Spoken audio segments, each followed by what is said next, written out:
It's your girl Corn and Faith, and welcome to For the Kingdom podcast. And welcome back. Yes, welcome back. Thank y'all. If you're new here, we want to say welcome, and if you're already a part of the FTK family, we just want to say thank you for coming back. Y'all, it's been a little minute. It's been a minute. Yeah, it has. But thank y'all for rocking with us. Yes, we're back and we're better. We're better. What are we talking about today, Corn? We are talking about changes and transitions in life, y'all. It's been it's been a lot going on, and I feel like this is the perfect topic to talk about it. So we're really excited to get into that. Mm-hmm. What's been going on, Sister Kat? Same old. Just chilling. Yeah. No, but seriously, same old. Mm-hmm. Working. Mm-hmm. Serving in church. Mm-hmm. That's it. It's really been though like a self-reflection type of year. For sure. Like just self-care and working on myself mentally, spiritually. I said the same thing. Honestly, y'all, it's been a lot of different things happening, and I'm not gonna lie, I kind of had struggles a little bit, but I know that it's part of just the growth and journey that God has me on, and so I'm excited for it. Also a little nervous because it's like everything's changing in my life, not just 1 to 2 things. So I feel like that's just kind of been a challenge for me as of late. But I'm good. I'm blessed, guys. I'm blessed. I like it said challenge. It's not that you don't like it. Struggling. At times I don't like it, but it's there we go. Adjustment's the best word. Yeah. Yes. Speaking of adjustments, today we're talking about change. Everything, like what change looks like in our daily lives and our spiritual walks, and why it's so hard to change. Yes. Like why is it so hard to make those adjustments that are for the betterment of our lives? So how have you seen changes in your relationships? I think, well, I'll start off with friendships. I feel like I love community. I love people, and love those type of connections. So I feel like I've really been challenged in my friendships. I'd probably say in the last 6 months. And God's really been dealing with me on not idolizing friendships. Because there's nothing wrong with loving people. There's nothing wrong with hanging out with them, spending time with them. But I think just the prioritizing and putting them in the right place, if that makes sense. So prioritizing God over maybe some of the time that I spend with friends, kind of just putting them in that order. So I think it's changed for the better in the sense of, I would say like growing with God. Like He's shown me through my friends, when I put them in the right order, how that can kind of flourish. So I've definitely gained more godly friendships just following that type of order and things like that. So what told you or showed you that you were idolizing friendships? I think when it came down to making time for God versus my friends. And so I would find myself making more time for my friends than God. And so God had to slow me down and kind of remind me like there's an order to these things. And if you can't be a good friend if you're not friends with God in that way and spending time with Him. I can't minister to my friends. I can't be a light to my friends. I can't encourage my friends if that light isn't flowing through me. So that's kind of a thing I've learned. What about you? How have friendships changed for you? I would say holding on to friendships that I've outgrown. And that's not to shame those friends or anything, but it's like you kind of want to hold on. Well, I kind of want to hold on because of the history, all the good moments and stuff, but there are some friendships where the only thing we have in common is sin, like clubbing, drinking, all that stuff. not judging them, but it's just like, man, I don't want them to think that I'm judging them. Right. I don't want them to feel shamed or condemned when they're around me and stuff like that. So it's just learning how to set boundaries. Like, I'm learning you don't have to cut them off completely. Like, you see them out in public, you can still speak. It's just certain places I just can't go anymore. Or don't want to go anymore. Have you ever had like a falling out with a friend because of that? Like, you may not have told them like, this is my spiritual journey, but you made those boundaries and it kind of, y'all fell out? Or has it always been kind of... It wasn't like a falling out, but it was like kind of tense because I think that, I don't know, it's like we didn't have anything in common anymore. And maybe they thought, oh, well, Faith ain't gonna drink. Faith, you don't never cut, like, you're not cussing and all this stuff. So it kind of caused friction in those friendships. And then if you're dealing with that every time y'all around, you kind of don't want to be friends no more. Yeah. And I've been in those situations too, y'all, where like, this is an honest and transparent moment. I've gone through like wanting, not necessarily to go back to my old ways, but it's comfortable. You know what I'm saying? Like, okay, well, I'll do this just this one time just because I'm used to doing it all the time, or my friends are doing it. So spin the block. Spin the block. Speaking of spin the block. Ooh, I know. Speaking of spin the block. This is romantic type of relationships. Have you ever spin the block? For a man? I've let the block be spun. That's a, do tell. Well, first of all, we need to break that down for a minute. Like, talk to me. You see how you know how in middle school or elementary school, you think you got a little boyfriend or whatever. Y'all writing notes. Do you like me? Yes or no? I had that in church. You know. Girl, I had a boy draw me a wedding picture. Say he was getting married. But you see tithing envelope. Do you like me? Yes or no? Ain't listen to no type of word. She'll forgive her. That's all I got. Yeah. Okay.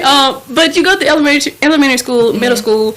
Got a little yeah, but you ain't doing nothing for real. You can't drive, but you just texting and getting dropped off.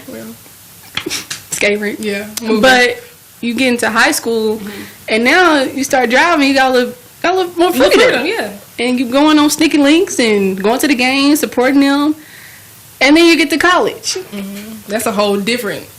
I mean, it's such a vibe. Well, it was such a vibe getting dressed to go out to the club and the parties and stuff, and getting approached by guys. People sliding in my DMs because of something I posted, like hard eyes, hey beautiful. Get adrenaline, little rush. But to go from that to like a dry phone now, talk about it. That's a huge adjustment. Talk about it. Because sometimes it'll be like, man, I just want attention, like entertainment. We won't have to have a relationship, but this is entertainment. Something to do. No slide ups, no hard eyes, no hey gorgeous. It's an adjustment when you go from having that, you're used to that attention and then not getting it. So, and then it also hit different when y'all know it's that one person that will do it, and you transition in your life to where you're like, okay, I'm not gonna go back to that, and your phone dry. That hit different too. SZA has a song. And in it was okay, she has a song, and in the song she said, "I'd rather be in hell than be alone." Yeah, that. I feel her sentiments though. Rather be in hell though? No, I don't agree. I don't agree, but it's like, I mean, it's such an adjustment not having somebody. Real. You probably feel like you want to be. That's real. She didn't mean it. I don't think. Actually, yeah, she probably didn't mean actual hell, but that's how like loneliness can feel. Right, it can feel that. It can make you feel like you want to be in hell to be alone. And it's different. I think hell is different for everybody. It's different for everybody. I feel like, in a lot of ways, like this is something me and my dad were talking about recently. Something that may have taken you out may not take me out, right? But something that could have took me out didn't take you out. So it kind of, our lives are different in that way to where we may say, well, you'll be okay without somebody texting your phone or doing this and that, but that could actually be a really big thing. Attachments, emotions, all that. And God said we weren't meant to be alone anyway. So it's gonna hit for real when you used to have that all the time and now you don't have it. You know what I mean? But what helped me was changing my perspective. Like, I'm not ugly. Right. You know, there's nothing wrong with me. Not hard to look at. I'm not just like a Bible thumping Jesus freak. I'm being preserved. Right. I'm being protected by God. So when I changed my perspective, it was okay not having DMs and people approaching me on the because I did some stuff to get those approaches too. I mean, I was showing more skin when I would go to the clubs and out on the strip in T-Town. So all attention ain't good attention. So many stories. Well, we not so many stories. We have a story about T-Town. Jesus. Yeah, that's another story. Yeah, we'll say that for another time. Yeah. But just know what she said is valid. We did have some times back then. So, yeah. So, I don't judge anybody. I mean, the quality of guys I was attracted because I was right there with them. Right. I'm in the same club. I'm drinking too. Right. And I enjoyed it. We both battling lust. Talk about it. Talk about it. So speaking of that, though, like how your perspective changed, that definitely I feel like sounds more spiritual. You know what I mean? So I think one thing that I have learned is that comfort and peace are not the same thing. And we often break it down. I'm gonna break it down for you. Break it down for you. Comfort is more external. You know, it's in things. It's in outside things, and it's only for a season. Comfort usually is, but peace is internal, and you can only get that from God. And that's the only thing that maintains and flows through your life. The only thing that you can really stand sturdy on and not waver. You know what I'm saying? So I think learning the difference between that peace, you're not going to feel comfortable even when you have peace. And peace is just knowing that you're in God's will. And you're walking in that way and being able to stand on, like, no matter what I'm going through, I know I can stand on God. So how has your perspective changed in that way of like, okay, God, I'm doing all these things, I'm trying to live for you, but it's still hard. Your perspective maybe in that way. I think it gets hard because you can get comfort from food. Right. Comfort food. Done you can that. get comfort from a substance, an environment, going out. You can get comfort from that. And I think it's because we want something tangible. Yeah. Like God, you literally have to like have faith and just believe without seeing. But we want something that we can touch, that we can sometimes inhale and feel and drink. And I get it. Yeah. I get it. Yeah. But I think what changed my perspective was letting those things go. Yeah. Like if I'm seeking comfort from food, I'm seeking comfort from people. Okay, now stop doing that and start seeking it from God. It's not comfortable. Right. But I have to realize, like, this is for a greater purpose. Do you think comfort's ever a good thing, though? Like, if you ever feel comfort, that is necessarily bad. Because in this context that we're talking about, it's like, okay, if you feel comfortable, it's not necessarily a God thing. So do you think comfort's still a God thing? I think it's just what you're finding comfort in. Yeah, I agree. Because you can find comfort in a toxic relationship. But just because you have somebody. True. That's not a God person. That's something I did. I found comfort in food. I had a stressful day at work. Go in there, drive through. Something to take the egg ice off. cream. You see the one when they had it with a rib?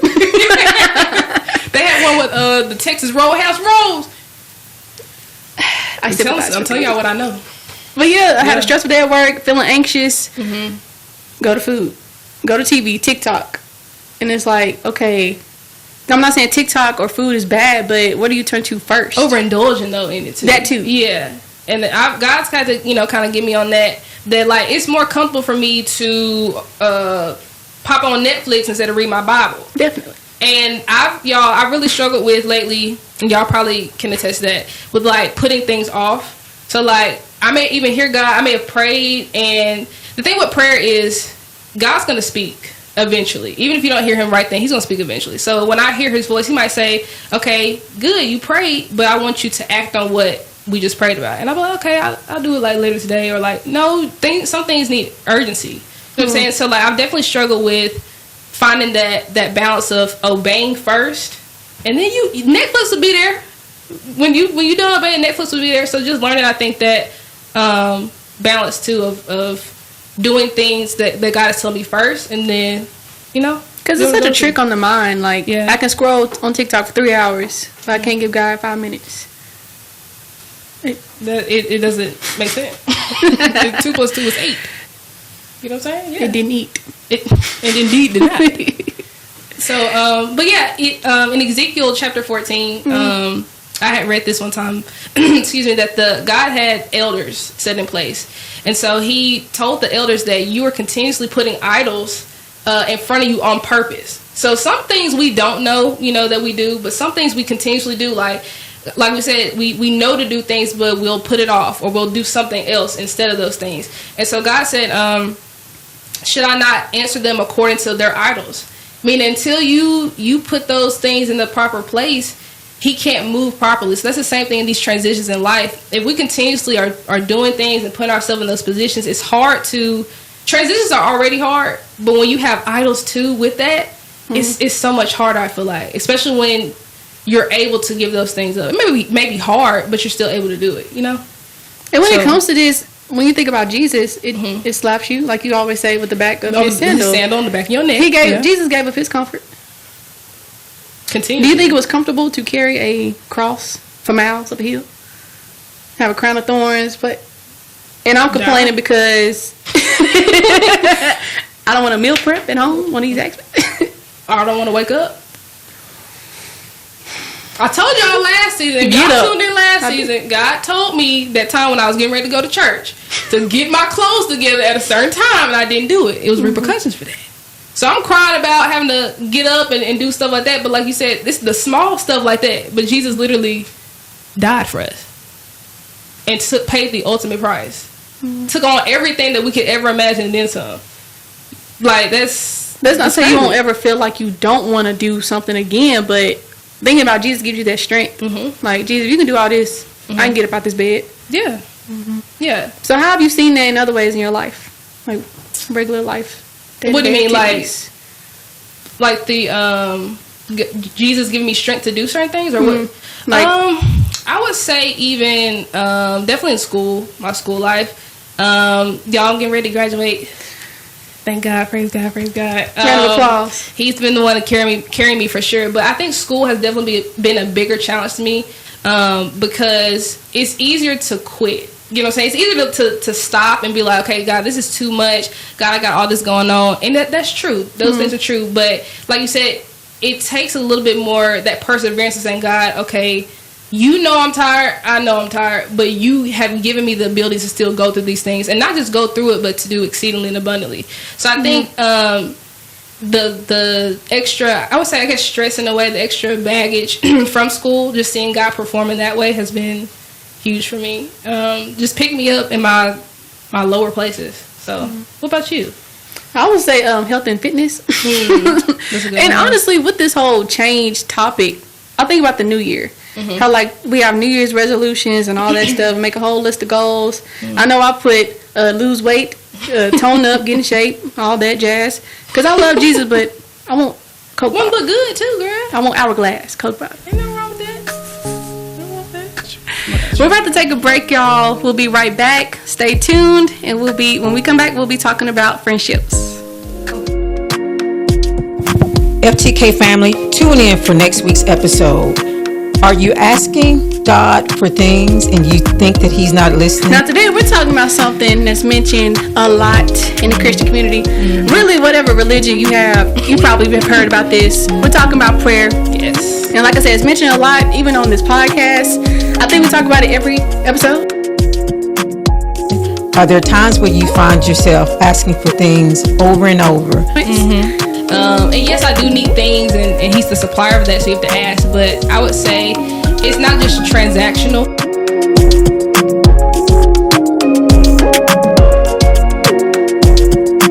Next week's episode, Can We Talk?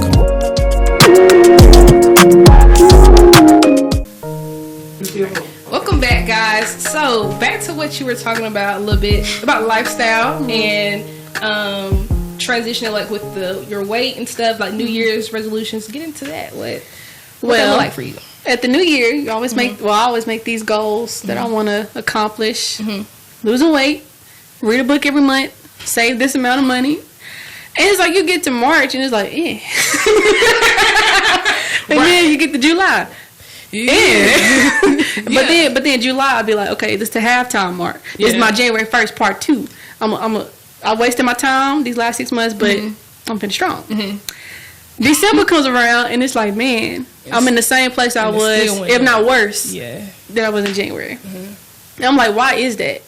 You know, it's not that my goals are bad. Like, God wants me to be healthy, but I need to wake up earlier. Real. I need to stop going to the drive-thru and I need to cook it. But it's hard because it's easier to just go to the drive-thru. Right. It's easier to just snooze the alarm, stay in bed. Yeah.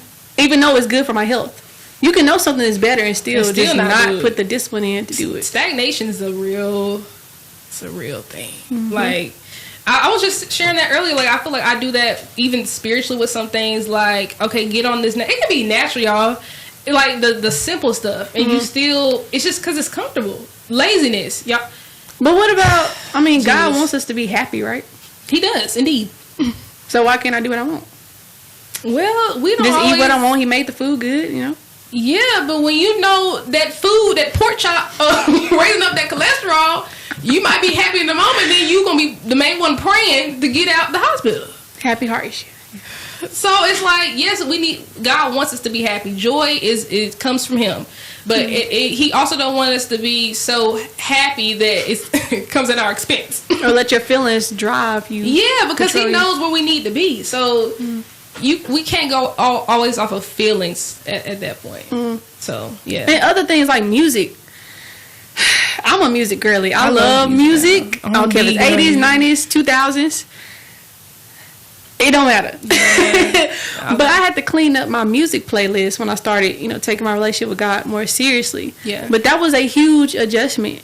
Like, I'm used to I listen to what I want to on the way to church. I'm listening to Ray Shrimmer, Nicki Minaj. Mama said, "You listen to that on the way to church?" I said, "Yeah." Young Thug. All right, so this the thing. I sit in the back seat on the way to church, right? And this is when the music all the way up, and you can hear the music through the headphones. And my dad said, "What is going on in the back seat?" Because it was cussing and everything. But see that. I enjoy. I know it's Jesus bless it. Vulgar, very vulgar. But I enjoyed it back then. So I do too. You was getting into kind of the people you like. Mine was I like them girls from that city. I like the stallion, the horse. Right on. One of my favorites was NBA Youngboy, and he just talking about orphan folks. Pull up to the city, blow you up. Like, what? Knock your head off. Yeah. Secular song. Carnal music, they put it in the same category. Yeah. There's a difference between secular music and carnal music. Break it down for us. Like, carnal music is highlighting, glorifying everything that's done in the flesh. Right. Cheating, sex outside of marriage, drunkenness, cheating, lying. I said cheating twice. Lying, stealing. I don't condone. Right. But secular music is just music that's not about God, like giving God glory. The ABC song, Twinkle Twinkle Little Star. Happy birthday. Happy for real. Hello? Can't cheese and smile? Can we talk? I'm going to talk. Actually. I don't see nothing wrong with secular music, but if that's your conviction, I respect it. Let's kind of break that down, though, because I feel like a lot of people, and this is Christians too, or I'll maybe people that, a lot of people are Christians, but it's difference between being a Christian and walking the walk fully. So some people would say, like, why can't I listen to that sort of music? So, like, what's your perspective on, like, listening to secular music, even though you're walking with God? Because some people will be like, it's not godly. So what's your perspective on that? It's the whole carnal secular thing. Like, when I was listening to carnal music, I saw a difference in my emotions. Like, Youngboy, the guy telling me to love my enemies, Youngboy telling me to off him. That is crazy. Yeah. And then, like I was talking about Chris Brown, it's certain songs I don't need to listen to before bed because I feel a little frisky. And we have eyeballs are searching the room. Good. Okay. I want to know what type of music. You said all music is not categorized as the same.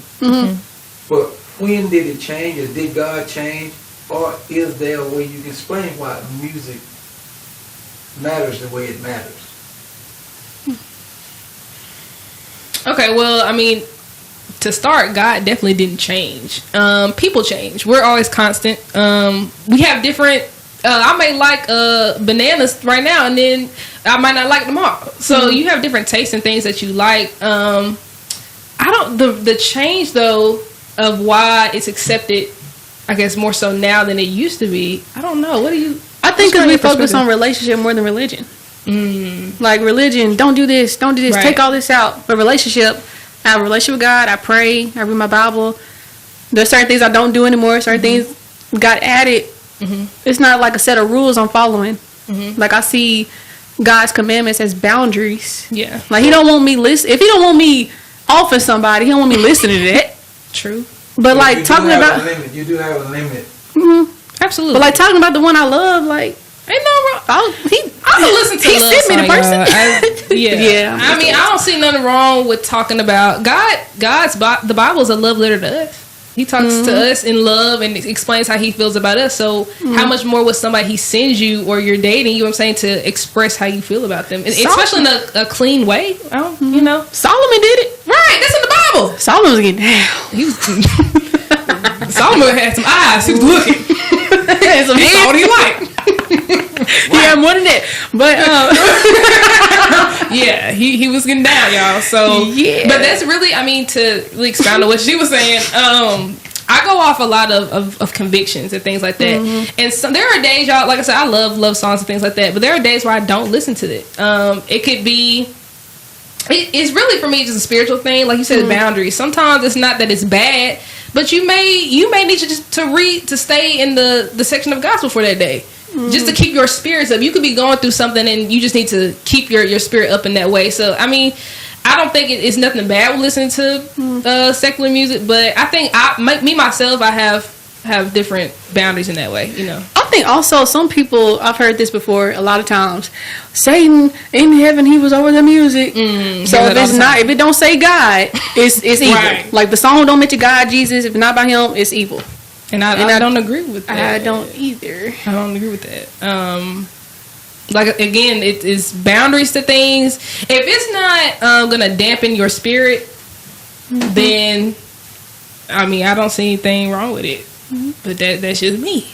And also, I've been convicted about concerts and stuff because, like I said, I went to go see Chris Brown. My first concert was Miles Behavior. Did you go to that when it was? I I got on the Miles Behavior train like a little bit later, so I kind of missed that. Now Hannah Montana though, She supposed to have a 20. I saw 20 that. reunion. So I would go. I would go too. But yeah, but concerts. Now I don't know if I could go to a Chris Brown concert because it's like when I'm at home, I can listen to the edited versions. I don't have to listen to cussing and watch the videos. But at a concert, all bets are off. And he gonna perform, y'all. He gonna dance. Y'all, Chris Chris Brown used to be my crush. Used to be. No, for And real. I say that mildly. I say that because he's such a he's a beautiful person. Draw. Multi-talented. Everything. Yeah. But yeah, I agree with you on that. Concerts. I'm not gonna sit here and lie to y'all and say that I never want to go. It's just I know kind of the boundaries I've kind of set for myself, and I'm not saying it's necessarily bad for you to go. I'm still going. It's just I don't go to certain ones now. Yeah. Like if I'm not listening to the cussing versions at home, I'm gonna go to a concert where that's all it's gonna be. Right. And I applaud you for that. Your standard. It's hard because You know I want to see him. He's a performer. You get your money's worth. And he bringing guests. Ain't Bryson Tiller going on with or he's on the tour? Yep. And Janae. TBA if we bless no, Jesus, bless it. Yeah. Jesus. But even with the podcast though, I mean, that's been an adjustment because at first it was like we would joke about having a podcast when we say little things. Holy Spirit be cooking at grandma's house. But then when the actual vision and came about, it was like, okay, so it's time to get down. When I get off work, I don't need to watch Netflix till I go to bed. I need to study. I need to prepare for the content, like get the content prep. That's an adjustment, and it's something that I love to do. Like I'm serving in God's kingdom, is giving us a platform, but it's like it takes work, it takes discipline. Absolutely, and it's adjusting. I'm in the same boat in that way of taking the time because God truly has convicted me. Let me know I'm not going to do all the work. You know what I'm saying? I'm going to download things, and your relationship with me is enough, and to the extent of like I'll speak through you and things like that. But you also have to study to show yourself approved. You have to put the time in. So you can't just because God gave you a vision doesn't mean you get to take time off. You know or it's going to be easy. Right. Or it's going to be easier, or that you don't have to put extra time in. In fact, you put in more time because it's a God-given thing. So, I've been convicted in that way too, for sure. So I have to become a lot more self-aware. This season of transition has made me a lot more aware of myself. And one thing I have to ask myself is, am I sabotaging the future? Because again, it's so easy to be comfortable in that space of, well, God, this worked for me in this season. Okay, God's asking you to do something different now. So do you ever find yourself or have you self-sabotage so you don't move into the next season? Because out of fear or laziness or whatever it is? Both. A combination. Procrastination, which is really laziness. That's the root of that. And fear. Like, I'll be down in myself. Like, man, maybe I'm not the right person for the job. Maybe I don't need to go to this. It's like, no, you are the right person. This is me doing this. Like, talking about God. But you just need to make adjustments. Yeah. It's not that you hate change. It's not that you don't want to elevate. You just like being comfortable. That's really. And there's no growth and comfort. There's no growth and comfort. Yeah. I think. There's no what? There's no growth and comfort. Wait. There's no growth. Yes, there's no growth and comfort. Yeah, you can't be tripping up. Ain't no growth and comfort. And also asking myself, okay, it may be comfortable, but is it beneficial? Because it may not be demonic or sinful. Talk about that. Is it beneficial? It could be a good thing, not a God thing. You can have, I think that's even in like professional life. Really, whatever you're going, I'll talk about professional life. I know for me, you can have a good job opportunity, but is it a God one? Or you may have to forego a good opportunity just for the simple fact that God has you in a different season. So it's comfortable to choose that job that pay better. Everybody want money, huh? Everybody want one little check, right? But what if God tell you that's not where I want you to be? Are you okay with? Are you going to self-sabotage in that way and say, God, I know what's better for me, and kind of move in that direction. So I'm definitely learning that even in my professional life, for sure. And that comes with trust, and humility. Because when you trust, like, God, whatever it is, if I'm making less money, if I got to move to a different state, I know you have what's best for me. Yeah, and it takes time. It definitely, I don't want to say it like, well, you're not going to ever think about it, or you're not going to want to stay in that way just out of comfort. But in order to grow, like you said, you have to be uncomfortable and be willing to kind of get out of that space. So comfort can be an idol, for sure. Definitely. Not a statue, but but it's in my heart, dude. Yeah. So I think I'm actually kind of sort of in that season now, a little bit, idolizing comfort. So it's been a transition for me, learning how to like trust God fully and say, God, okay, I know what I know, but you know what I don't know. So letting Him kind of renew me in that way of the idols that I have in comfort. So that's why it's good to have a relationship, because why would you trust a stranger? Hello? One more time for the people in the back. That's why you have to have a relationship, because you don't trust a stranger. Hello? It's relationship. So every day you're getting to know God better and for yourself, and you're able to trust Him more. Yeah. And that comfort is not as strong. It may still be there. Like, I want to do what I want to do. I just want to lay in bed, but you have to renew yourself daily, y'all. It's an everyday thing, like, and it starts in the mind. Yeah. Romans 12:2. Yeah. Be transformed by the renewing of your mind. Change starts in the mind. Before do you need a mic outside of the podcast? Hello? Mic'd up. Hit that up. Yeah. But yeah. You got anything else? I do not have anything else. We just want to leave y'all with, God, He calls us to make changes in our lives, but He always gives us the grace to do it. Whatever He's calling you to do, He's going to give you the grace to do it. And that's... and growth leads to purpose. And know that God always has your best interest at heart. No matter what the season looks like, God always has your back, and you gonna make it, y'all. We gonna make it. And you're becoming the person